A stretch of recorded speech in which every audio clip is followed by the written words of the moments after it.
Ago erokamano ni Nyasaye okinyi ma kawuono kendo kuom thuolo maber moloso mondo achak abed e studio mar Lolwe ka wuoyo kuom wachne kendo ka apuonjra go oganda Nyasaye.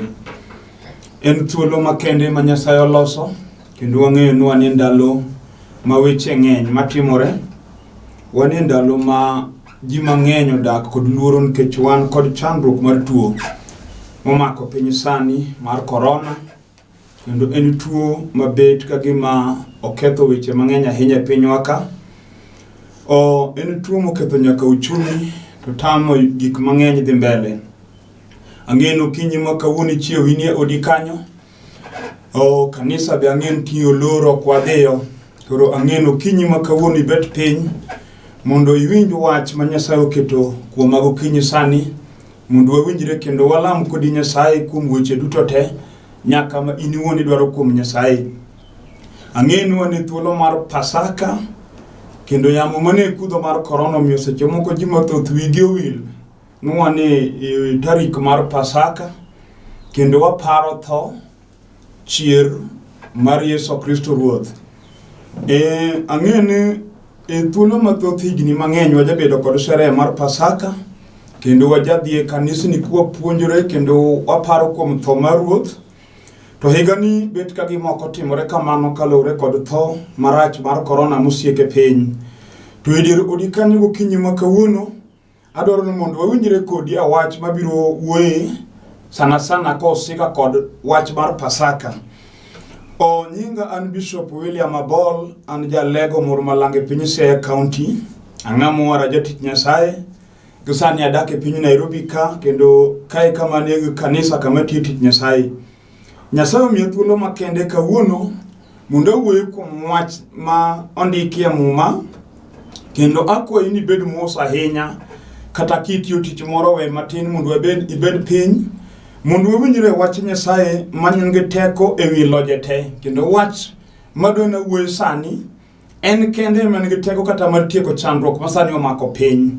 Kichwa winjo ka jolony wacho ni tuo mobiro onge yadhe, kendo giwacho ni onge gima nyalo miyo ng'ato tonye unless ni ritori kilogo lweti, ibedo mabor kod ji, kikri kama ji ng'enyie.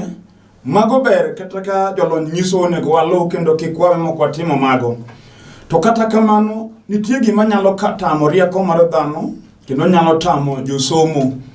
To gimok nyalre kuom dhano ndike Muma mar Luka 19 kwan matindo 26 ne mok nyalre kuom dhano, nyalre kuom Nyasaye. Koro keto bed chandruok ma sani omako pinywa momiyo tije okethore, weche olorre. Sani onge wuok Nairobi kata donjo Nairobi, onge wuok Mombasa kata donjo Mombasa. To nitie Nyasaye man gi nyalo, Nyasaye man gi teko, Nyasaye onge gima nyalo tamo. En Nyasaye achiel manochiro jomotho kaduoko ne jomotho ngima, kendo en Nyasaye mosechango tuoche mane dhano ok nyal. Ondike sigana mar Muma ndalo moko nitie jatelo moro mar lweny e piny Suria manen kod dhoho e dende miluongo ni Naaman. Dhoho ne en tuo ma kano mako ng'ato to ng'ano ni tengo ni kete kar kende kendo onge ng'ama ne sudo machiegni kod jadhoho. Kendo ne en ng'ama ok chiem gi ji to korip gi ji to kowuok gi ji. Ni oloso ne ode kende kendo nodak kama enie kende. Kanyo ni nyalo terne chiemo tiwito ne kod tuchi mar kor ot mondo chiem kanyo korito go kindene mag tho. To chieng' mono yudre jalo moro miluongo ni Naaman mabet tuoni nomako to ne onge kaka nonyalo bet mangima. To ndiko wacho ni nitie jatich manondike ot mane nyar Ibrania manong'e Nyasach Israel mokete studio gokinyi sani. To nyakono nonyiso Ruoth ni kata kichandri to nitie Nyasaye moro e pinywa, e piny Israel. En kuom janabi mare miluongo ni Elisha. Kidhi ir Elisha, an gi yie Ruoth, an gima timi ni nyalo weyi. Omiyo wachno nochamo chuny Ruoth ma Ruoth nogo mbaka kod joode. Mane gichopo yierruok nowewa gidhi temie Nyasaye ma nyako matin wuoyo kuome.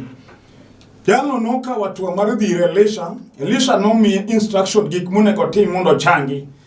To ka noluwo kaka Elisha nowacho moluthre ora mar Jordan nyadibiriyo, Muma wacho ni nochango kuom tuo mar dhoho madendo duogo mapoth. Kendo gima ok nyalre kuom dhano, nitie teko mar Nyasaye manyalo miyo gino nyalore. Kata obedo tuo mar corona makoro kelo luoro sani, anyalo wacho ni Nyasach wan gi teko gi loch ewi corona, kendo Nyasaye nyalo tieko chandruogni.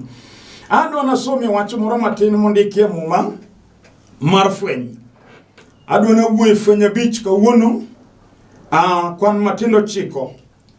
To kapok asomo kwan matindo chiko, adwa na ome 1 kod 2 eka dhi matindo chiko mondo onjre kodi.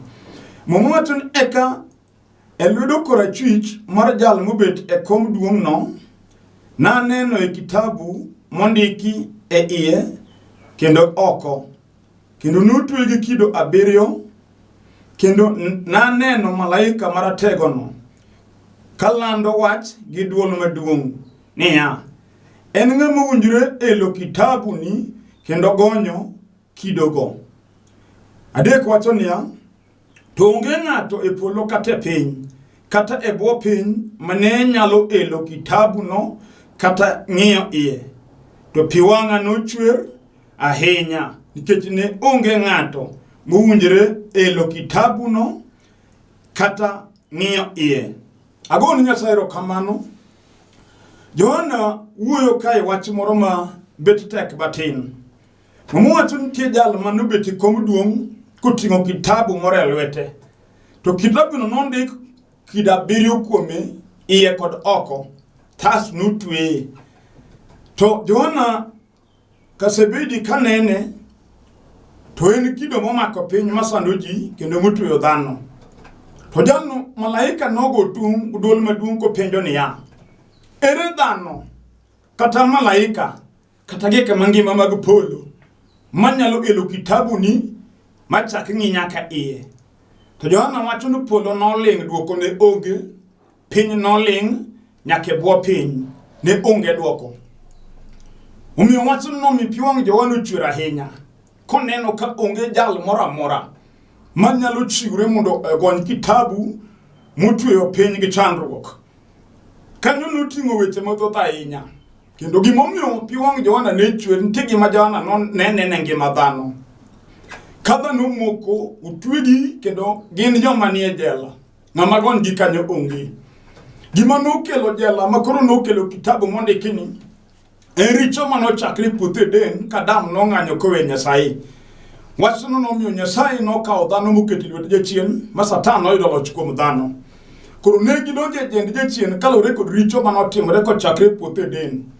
To Muma wacho ni ji duto to osetimo richo kendo girem e duong' mar wang' Jehova Nyasaye. Ng'ata ng'ata minyuole kido mar dhano e ringruok en jaricho. To once nosenyuole ken jaricho donjo e jela mar Satan kendo bedo ng'ama omak. Kendo kido 7 motwe gi tweye mobed mabus e lwet jachien. Emomiyo Satan goloch ewi dhano nikech richo manochakre kuom Adam, bodi to nyuolo e richo no. Koro Muma wacho ni gini notweyo ji ma onge ng'ama ne nyalo golo gie.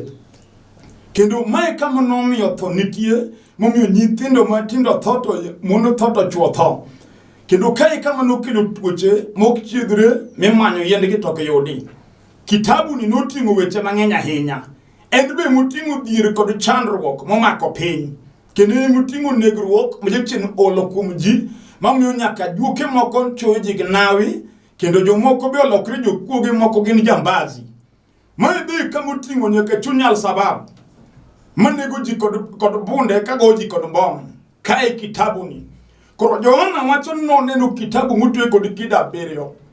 To onge ng'ama ne nyalo gonyo kitabu no kata elo iye. Okinyi wuok kuom wach matek motamo dhano. Marieko dhano koro ok nyal, mapach dhano ok nyal. Wachak kod in janeno mara gokinyi sani, seche moko ibeto piny kom kinena. To nitie weche moko mochung' kod ichungo mamiyo seche moko iwuoyo kendo iwuotho kikwano lweti.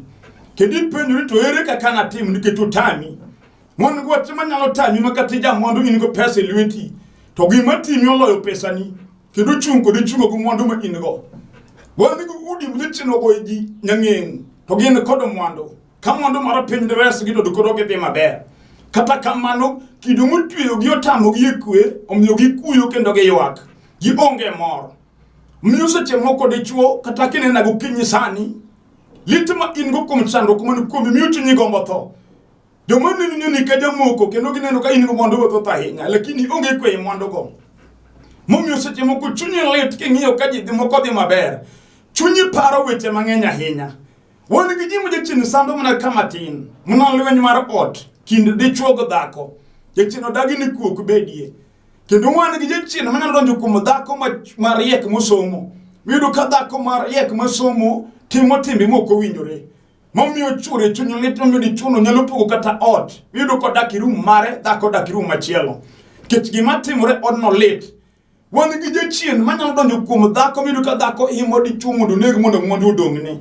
Miyudo ka gik matimo dichuo seche moko chiege matimone. Odwaro mondo dichuo no tho. Kendo mondo odong'ne. Wach no mako chunyi dichuo makamo biti onge mor. Okinyi makawuono kinena ikom kami betie kanyo. Nitie duoko kati sechopi ukuta ni gikie wall. Nitie duoko mabiro kelo sani. Ibiro winje makata jechien osemako paroni. Musimu ni mondi ai grofa mala mondi gori penye tho. To nitie Nyasaye man gi teko. Magi matimino oloyo okinyi ni.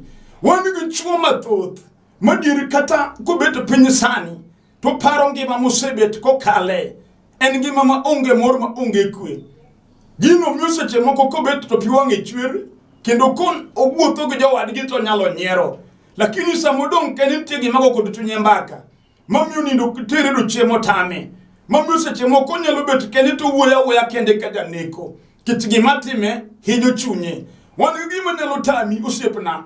Makata in gi digri 7 to nitie gimoloyo digri kanyo. Masani gi digri ma in gogo. Seche moko jechien nyalo timire ura gima tin. Seche moko maki ng'ama riek ahinya. Ing'ama ji ogeno kendo kama idonjo imi duong' kata kamano. Nitie jechien manyalo loyi gi rieko go te. Mutimi kata morwaki kata mnichode. Mipokajo chini no tami da kod kwe gi family mari. Osendi ko tomo kod terruok ter. Kendo ngimani okawo rwake mraa mar piny. Ibe oken heroni. Idoro mondi daga maisha maber. Idoro mondi bedo ng'at mariek kendo ng'ama piny oluoro. Kata kamano. Gimutwe ini omaki morwaki e chode ga kethruok. Osandi. Isetemo yo miwuok go e gino tamore. Muma wachon Johana kanon neno. No onge ng'at manyalo gonyo kido mutwe machak ni e kitabu pionge no chwer. Adi seche moko kata jonyuondi kong'iyo gima timi, jonyuolni. Giywak magibet gipenjo nyathi wan wakony nade. Okinyi makawuono. Kata obed jachien manduli menago nyako matin piny. Mosetem chiedho to ok nyalre. Piny wuoye ka wachono mar nyar ng'ane mano to lieli mondo tiek. Wan gi gikone manyalo sani, manyalo gole ngimani. Kata obed jachien nyathiwa. Mumiyo in nyako majaber ndi. Somo be somo mondo be nie lweti. Inyariembo gachi kata kamano. Dichuo makendi do tamore. Onge dichuo mawuok kodi modak kodi ka chiege. Kendo gino tami tang'o matimi. Kech king'iyo nyaka puth dhi tedo. Momo be naga chuore nyaka mufu ma onge wang'e be dhi tedo. To in gi chiago mondo in go te. Idong' ka onge dichuo makendi. Wacho minyiewo chuo mabiro timo kodi raha to wei kanyo. Litini kata king'iyo ka mon weteni gi nyiri weteni ka chuoge. Gima timyo tamore. Kata jachien nutwe e yor no motamino kendi. Kawuono nitie jago ni kido mutwe. Manyalo gonyo kido mar jela momaki masandi. Modong' kodi momiyo seche moko kata kini dir jowadu to wuoyo tami. Kech ineni ka ng'ate mok nyal kendo ji uchai nyaka nyamoko nego chai. Jachien manyalo mako nyar ng'ate dala makato nyako madongi dir nyiri. Miyudo ka nyiri matoki to dhi tedo ine midong' ko kendi. Kendo dir ini makaji obeti family meeting ti ini bura miyalo. Nyisina tena yodi kata raura moro mondi dagago mondi yaw ni nyithindu. Litni chunyi kake chalno nyisi ndwar mondi raura. Gima timi bedo tami. Wachnora mu chunyi miyo seche moko dendi madhi. Kendo jomani nini ka kitie ma lokore. Gima ni kethore. Kawuono Johana wachoni ekano duol malaika ogo tungo duol maduong'. Kopenjo to ere ng'ato manyalo gonyo kitabu ni kendo ng'iyo kido manie iye. To ne onge duoke polo. Ne onge duoke piny. Ne onge duoke nyaka e bwo piny. Piny noling' thi. Malaika ne okuting'o dwonde mwacho na nyalo. Ji mang'eny olamo malaika ka giparo malaika ni kod duoko. Malaika onge duoko. Ji mang'eny kulore nyim dhano mag piny. Ka giparo dhano nyalo konye. Dhano onge duoko. Gima timi nor kala juoga. Katibu to ka juoga jadong' dwaro konyruok mar dalani. Kichinyuolo yawuoyi to yawuoyi orante. Onge manyalo konyi. Kata ni puonjo onge maduoko maber akuome. Wan gi dala ma kedo ni somo nitie.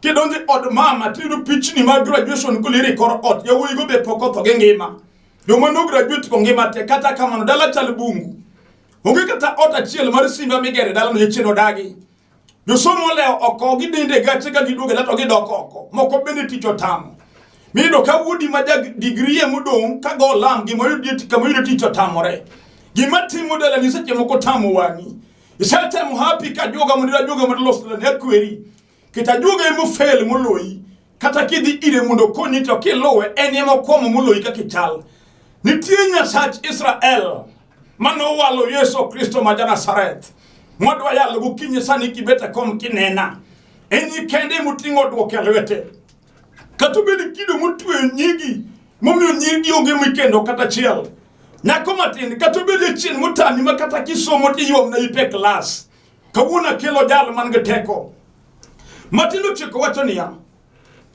to negi wer manyien niya ini miwinjori kao kitabu no kendo gonyo kidogo nikech noyangi kendo rembi emane nyieogo ni Nyasaye ji duto muayo gendni duto gi dhok duto gi udi duto gi pinje duto agono Nyasaye ro kamano wani ipasaka kawuno ni chier maka udiche meso chiere ko eliel gimumyo ni nyaka maki Yesu manege ya mayike eliel muchiro bedo mangima nitie mundo negul kido maricho manutuyo dhano ko akuma dam onge gul richo kare moko chwer tiputho de note miyangle mundo tiego richo maradam no ko tieko marembule no dhi no monge gima no konye richo madhano no timo Nyasaye oseloso weche mang'eny go chakre putho de mundo kel go warruok na piny to no ko kelo warruok to no chuno polo mundo dogi drawing board mundo dwar remo maler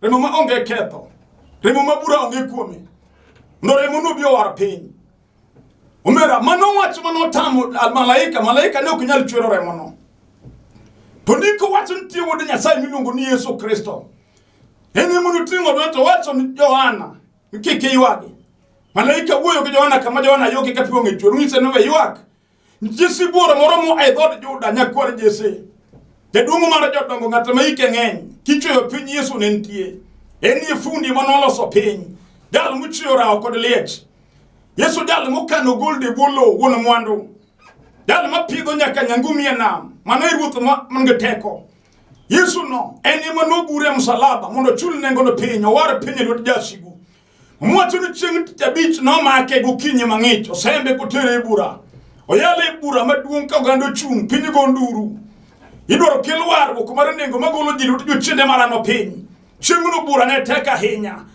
iyalo bura ma onge makosa kata kamano ukete Pilato nyako yen makosa nitie Pilato penjo to jali umake oketha ngo oganda go kokonu nyaki gure upenjo tigure otima ngo onge ng'ama dwoko wach mawinjore giwacho ng'ano wacho no nyalo muko hekalu to chako gero ndala dek gimo giwinj wach magi kia tiende gidonjo ni Yesu wacho mo ging'e tiende kata matin Pilato penjo to ere ketho moromo go tho momiyo ng'ani nyaka nege to gigoko koma tege wacho ni nege mondo rembi odongi wiwa ewi nyithindo nyaka nyikwawa giyie ting'o chandruok mar tora mar Yesu agon ruthero kamano wacho no ne lita ahinya momo wacho ni Pilato logo pi elwete wacho da logo pi rembi odongi wiu kechuni modagri nyaka gure Pilato penjo niya kosago nyinu Barnaba en moneg to Yesu Kristo wawe gidagi giwacho ni jakuo dong kangima ng'ama kare mapoko timo ketho eminego ang'o momena timore nidwa chuno nengo mar richo gi kethruok gi chandruok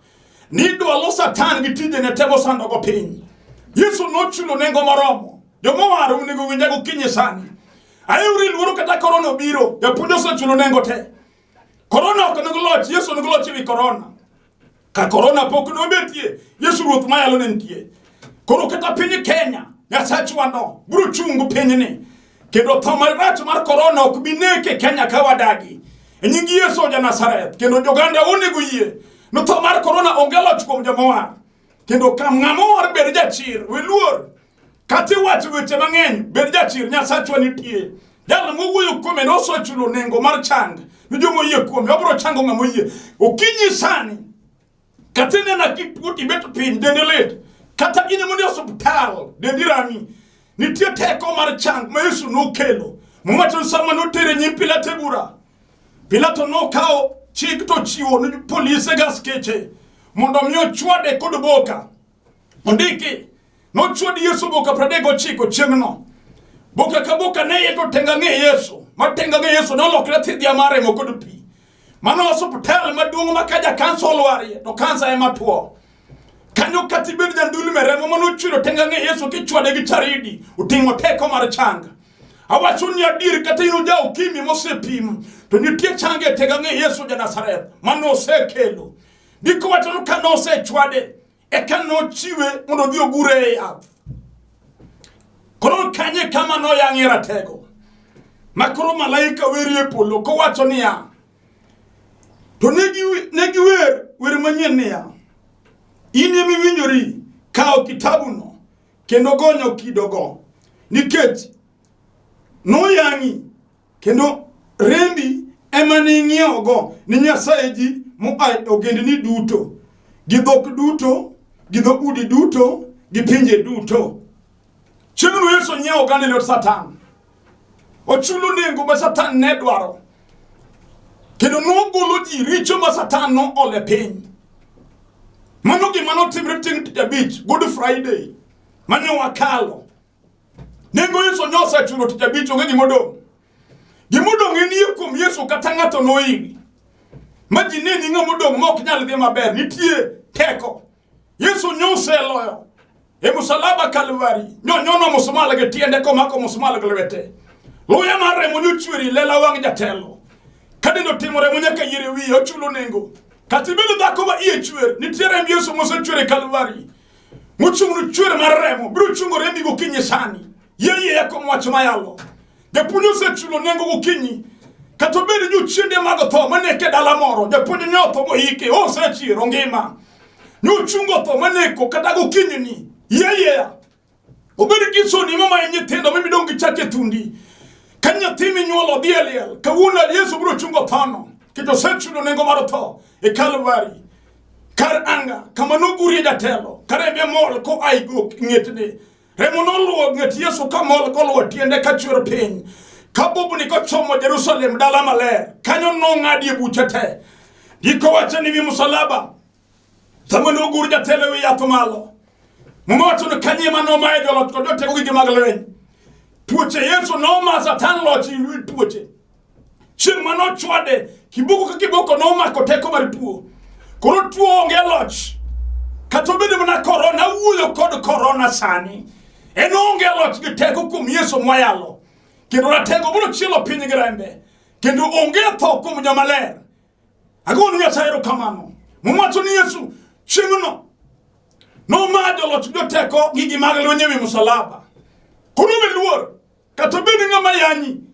katobedi joma nyieri weluor tie Nyasaye magolo wich kuot Yesu nonyier mondo nyiero rum kuomi kata in dhako mokende dala moro piny odong' kodi onge nyathi idong' baka ma ji goyo kendo nyikeni chai giyanyi kendo giwuoyo kuomi marach gichalo Penina ka nyiero Ana giwacho ni weche machuyo chunyi bed gi yie japuonj osetieko lweny osechulo nengo Kalvari japuonj ngima okinyi ma kawuono osewuok e lielo ngima Yesu ngima yeye obiro tieko siboye gachaya wich kuot kod nyiero kata jaduong' dala ni nyiero no onge ng'ama inyalo gen inyulo yawuoyi ma gina nyalo nyuolo ma jokunygi te jomotho e kor gweng' nyigi ema wuotho e piny ka terore ka onge geno dayo jachien oduoki pidi gi lwar e wiyi ka nyithindi ma nyiri chodo kelo ni nyithinde dala inyieri kawuono Yesu tie ka nyiera nikech nosechulo nengo grembe okinyi ma kawuono Yesu osechiero ngima onge gima nyalo tamo ja Nazareth jal manamo winjo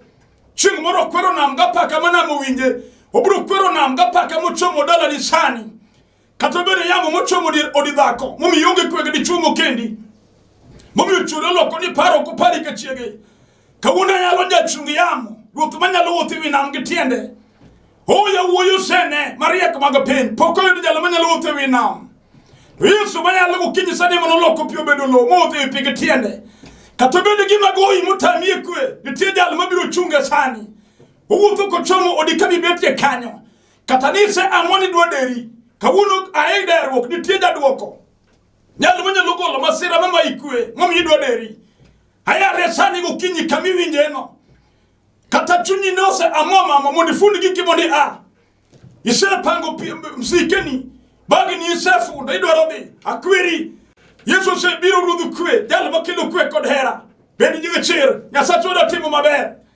enye manoyange kendo rembe no nyon ko nyasayo ke nimo ke dodi duto rembe Yesu bro ngiyo ngimani elote tuoche go tho yembe tego wasigu magore kodi kati yonge geno nitie kawuono kata chunyo olgo piny nitie geno kata jiwuoyo nini maiti mapokola nitie geno nyasaye mayalo sani wadola mokodi mundo miyo timu hono maduong kendo yudi chir Yesu se chir kawuono ngima oseloyo jochiende nyake pinyruodh jomotho osema satan mamlaka nyake korolwaso osechungo yamo momocho ni ching no ling te ching no ringo chingo penjo dwe na penji dwe dabedi nade janeno kine go wodi nyasaye anaringo dwe be kunyo kama no wuyo gusulo ngiso sulo ka taungen yani mine go teko ngany moloyo an baringo sulo no ringo piny no timo mudho sechade kilo kolocho mar jochiende yesani mundo wala mkudi nyasaye mahono kama intie kade tuo ka ulwiti kora chuji ketika marami kata inge chandro ki yudi iye mar chuni wadu wala mkudi nyasaye mahono gima timi rubo de tie ko sani nyaka pinyi Kenya wa umogrembi Yesu tomar corona bro lengote yudi iye kabibeti no mundo wala mkudi nyasaye sani ruti ni nyasaye kendo onge nyasaye moro Yesu machal kodi haru to ganda mobeta pinyi mawinjo kando nena go kinyi sani nyasaye ngedwaro kod chandruok mar chuny ngato kod ngato ase ore mondo timno dhako ni hono tim dichuo ni hono jaduong' ni ruoth koro kulo wiye piny chunya lit kuom gima timore riebadi mondo ilochne dayo ni nyasaye ubedi ng'ama tuo makoro nena sani riebadi mar chang iketho teko mag tuoche maricho kod tho nengo Yesu michule msalaba Kalvari oromo chuth erokamano kuom chango piny akawa piny Kenya kete lweti tho marach mar yamo mar corona enwa chunge nyingi Yesu Kristo onge loche pinywa ka nyasacho umoganda ni misewaro chiel kanisi magi jogi umoganda matiyo ni nyasachwa umujo nabi umujo dolo umujo yalo nyasacho umpastere umoganda malani kendo madwari chiel pinyne kod ng'wono ni maduong' apuoyi apaki nyasachwa erokamano nyasach Israel nyaka lolwe TV aketelweti dotelo tegi jok mochuno TV ni ruothi umgi ichiel jotich matiyo TV ka kod badi maratego onge matho marach mar corona mayudi itogana ni kod kwe maduong' duong' kod paglo chodogni manyaka chieng' ayene setimo nyasachwa ami duong' ne kachiwinjori alami kumie nyingi Yesu Kristo ruoth amen agoero kamano ni nyasaye moselamo bed gi yie kendo bed jachir Yesu selocho an Bishop William Abol ajan lego moro malange Pinysia County angamo war kadi dwar tudri koda yor sime namba na mar sime ni 0721